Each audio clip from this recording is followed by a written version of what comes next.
Integrasi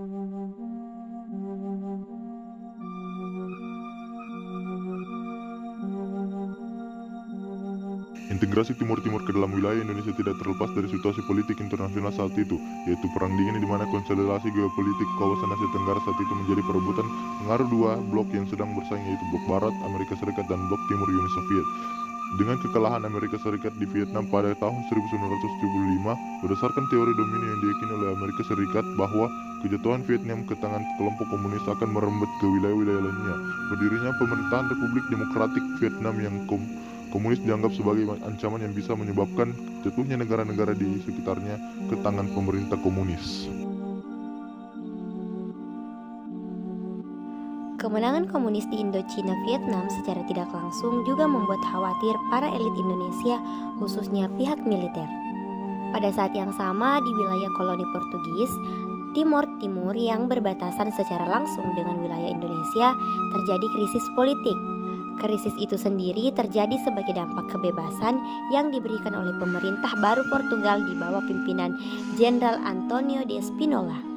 Ia telah melakukan perubahan dan berusaha mengembalikan hak-hak sipil, termasuk hak demokrasi masyarakatnya, bahkan dekolonisasi. Di Timor Timur muncul 3 partai politik besar yang memanfaatkan kebebasan yang diberikan oleh pemerintah Portugal.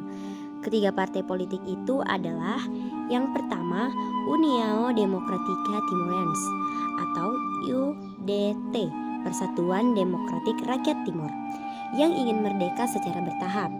Untuk tahap awal UDT menginginkan Timor Timur menjadi negara bagian dari Portugal. Yang kedua adalah Frente Revolucionaria de Timor-Leste Independence atau Fretilin Front Revolusioner Kemerdekaan Timor Timur, yang radikal, komunis, dan ingin segera merdeka. Dan yang ketiga adalah Asociação Popular Democrática Timorense atau APODT, Ikatan Demokratik Populer Rakyat Timur, yang ingin bergabung dengan Indonesia. Selain itu, terdapat 2 partai kecil, yaitu Kota dan Trabalsita. Ketiga partai tersebut saling bersaing, bahkan timbul konflik berupa perang saudara. Pada tanggal 31 Agustus 1974, Ketua Umum APODT, Arnaldo do Reis Araujo, menyatakan partainya menghendaki bergabung dengan Republik Indonesia sebagai provinsi ke-27. Pertimbangan yang diajukan adalah rakyat di kedua wilayah tersebut mempunyai persamaan dan hubungan yang erat, baik secara historis dan etnis maupun geografis. Menurutnya, integrasi akan menjamin stabilitas politik di wilayah tersebut. Pernyataan tokoh APODT itu mendapat respons yang cukup positif dari para elit politik Indonesia, terutama dari kalangan elit militer yang pada dasarnya memang merasa khawatir jika Timor Timur yang berada di halaman belakang jatuh ke tangan komunis. Meskipun demikian, pemerintah Indonesia tidak serta-merta menerima begitu saja keinginan orang-orang APODT.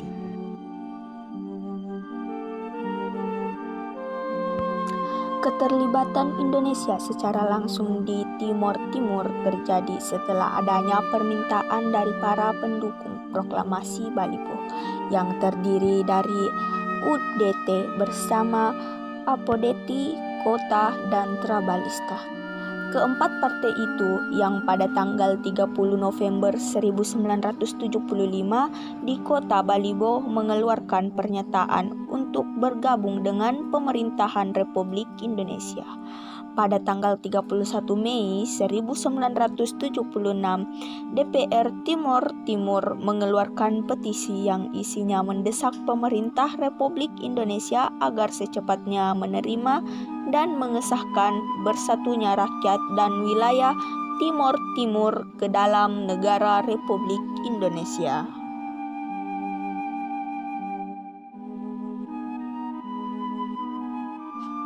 Atas keinginan bergabung rakyat Timor Timur dan permintaan bantuan yang diajukan, pemerintah Indonesia lalu menerapkan Operasi Seroja pada Desember 1975. Operasi militer ini diam-diam didukung oleh Amerika Serikat, yang tidak ingin pemerintahan komunis berdiri di Timor Timur. Pada masa itu perang dingin antara Amerika Serikat dengan Uni Soviet yang komunis memang tengah berlangsung.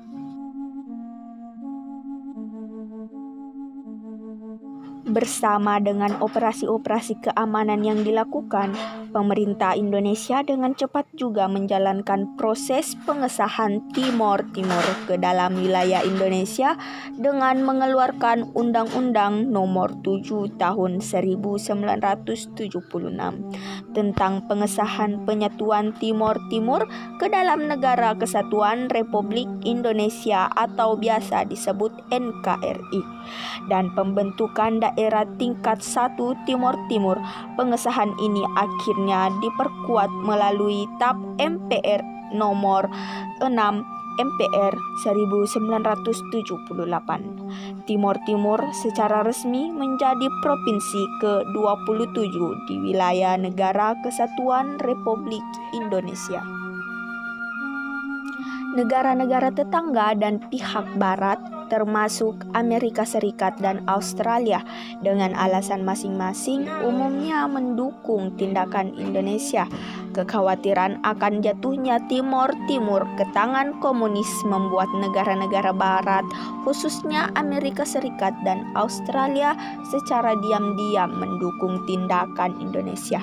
Mereka secara de facto dan selanjutnya de jure integrasi Timor Timur ke wilayah Indonesia. Akan tetapi penguasaan Indonesia terhadap wilayah itu ternyata menimbulkan banyak permasalahan yang berkelanjutan, terutama setelah berakhirnya Perang Dingin dan runtuhnya Uni Soviet.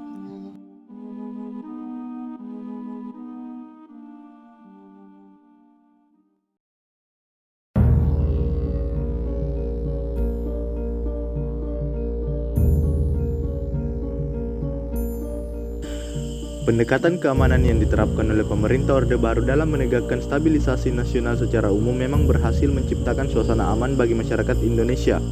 Pembangunan ekonomi pun berjalan baik dengan pertumbuhan ekonomi yang tinggi karena setiap program pembangunan pemerintah terencana dengan baik dan hasilnya dapat terlihat secara konkret. Indonesia berhasil mengubah status dari negara pengimpor beras menjadi bangsa yang bisa memenuhi kebutuhan beras sendiri atau swasembada beras. Penurunan angka kemiskinan yang diikuti dengan perbaikan kesejahteraan rakyat, penurunan angka kematian bayi, dan angka partisipasi pendidikan dasar yang meningkat. Namun di sisi lain, kebijakan politik dan ekonomi pemerintah Orde Baru juga memberi beberapa dampak yang lain, baik di bidang ekonomi dan politik. Dalam bidang politik, pemerintah Orde Baru cenderung bersifat otoriter. Presiden mempunyai kekuasaan yang sangat besar dalam mengatur jalannya pemerintahan. Peran negara menjadi semakin kuat yang disebabkan timbulnya pemerintahan yang sentralitis. Pemerintahan sentralitis ditandai dengan adanya pemusatan penentuan kebijakan publik pada pemerintah pusat. Pemerintah daerah diberi peluang yang sangat kecil untuk mengatur pemerintah dan mengelola anggaran daerahnya sendiri. Otoritarianisme menambah segenap aspek kehidupan bermasyarakat, berbangsa, dan bernegara termasuk kehidupan politik. Pemerintah Orde Baru dinilai gagal memberikan pelajaran berdemokrasi yang baik. Golkar dianggap menjadi alat politik untuk mencapai stabilitas yang diinginkan, sementara dua partai lainnya hanya sebagai alat pendamping agar terciptanya citra sebagai negara demokrasi. Sistem perwakilan bersifat semu bahkan hanya dijadikan topeng untuk melanggengkan sebuah kekuasaan secara sepihak. Demokratisasi yang dibentuk didasarkan pada KKN, korupsi, kolusi, dan nepotisme, sehingga banyak wakil rakyat yang duduk di MPR atau DPR yang tidak mengenal rakyat dan daerah yang diwakilinya. Meskipun pembangunan ekonomi Orde Baru menunjukkan perkembangan yang menggembirakan, namun dampak negatifnya juga cukup banyak. Dampak negatif ini disebabkan kebijakan Orde Baru yang telah memfokuskan atau mengejar pada pertumbuhan ekonomi yang berdampak buruk bagi terbentuknya mentalitas dan budaya korupsi para pejabat di Indonesia. Distribusi hasil pembangunan dan pemanfaatan dana untuk pembangunan tidak dibarengi kontrol yang efektif dari pemerintah terhadap aliran dana tersebut sangat rawan untuk disalahgunakan. Pertumbuhan ekonomi tidak dibarengi dengan terbukanya akses dan distribusi yang merata sumber-sumber ekonomi kepada masyarakat. Hal ini berdampak pada munculnya kesenjangan sosial dalam masyarakat Indonesia, kesenjangan kota dan desa, kesenjangan kaya dan miskin, serta kesenjangan sektor industri dan sektor pertanian. Selain masalah-masalah di atas, tidak sedikit pengamat hak asasi manusia dalam dan luar negeri yang menilai bahwa pemerintahan Orde Baru telah melakukan tindakan anti-demokrasi dan diindikasikan telah melanggar HAM. Amnesty International misalnya dalam laporan pada tanggal 10 Juli 1991 menyebut Indonesia dan beberapa negara Timur Tengah, Asia Pasifik, Amerika Latin dan Eropa Timur sebagai pelanggar HAM Human Development Report 1991 yang disusun oleh United Nations Development Program juga menentukan Indonesia kepada urutan ke-77 dari 88 pelanggar HAM.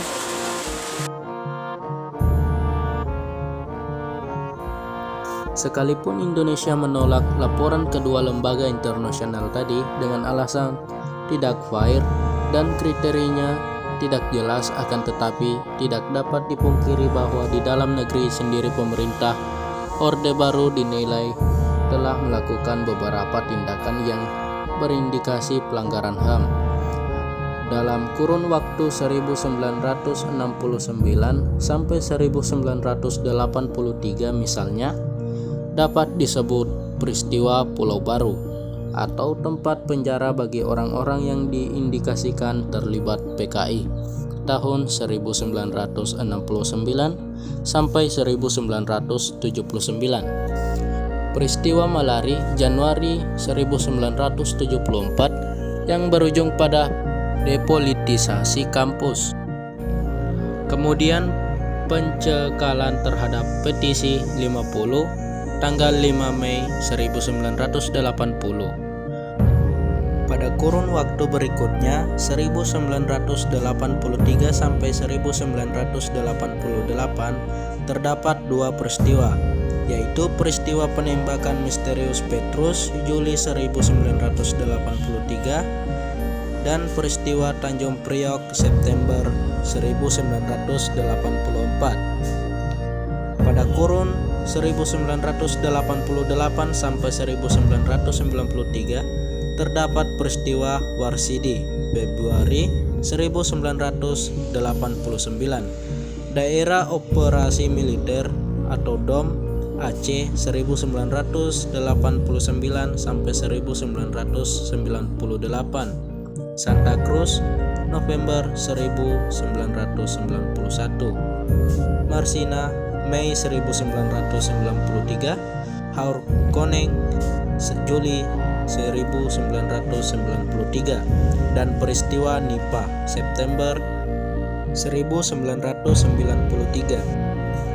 Sedangkan dalam kurun 1993 sampai 1998 antara lain terjadi peristiwa Jenggawa Januari 1996, Padang Bulan Februari 1996, Freeport Maret 1996,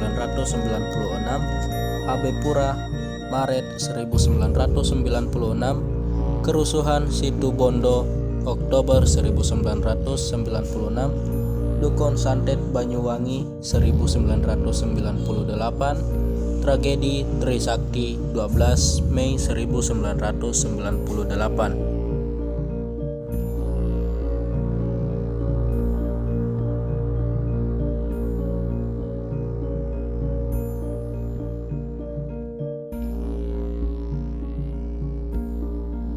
Dengan situasi politik dan ekonomi seperti di atas, keberhasilan pembangunan nasional yang menjadi kebanggaan Orde Baru yang berhasil meningkatkan gross national product di Indonesia ke tingkat $600 Amerika Serikat di awal tahun 1980-an. Kemudian meningkat lagi sampai $1.300 Amerika Serikat per kapita di awal dekade 1990-an, serta menobatkan Presiden Soeharto sebagai Bapak Pembangunan, menjadi seolah tidak bermakna.